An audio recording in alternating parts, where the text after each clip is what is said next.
and I was wondering if you could tell us what that is. Yes, I will, because as I said, you know, I was in a unique position, having been Secretary of State, having started this process, and not wanting to interfere with the ongoing decision-making that both the President and Secretary Kerry have to do in order to make whatever the final decision might be. So I thought this would be decided by now, and therefore I could tell you whether I agreed or I disagreed. But it hasn't been decided, and I feel now I've got a responsibility to you and other voters who ask me about this.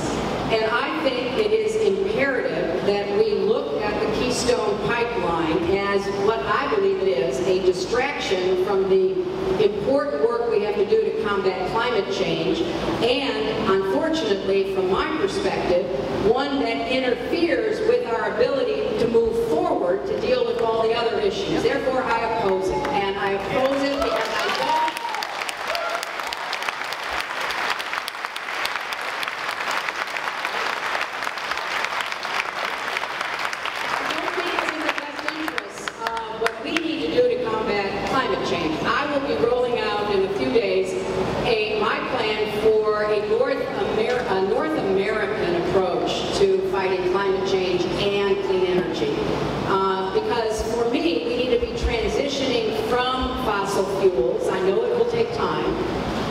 to clean renewable energy. That's why I led with my two big proposals, namely, I want to see us, by the end of my first term, have installed 500 million more solar panels, and by the end of my second term, have enough clean power to run all the homes in America.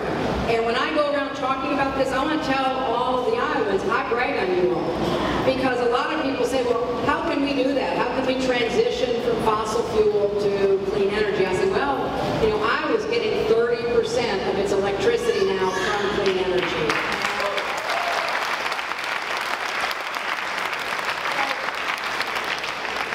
I do believe there's a lot of work to be done. We already have a lot of pipelines that are leaking. They need to be repaired. They are dangerous. They are leaking.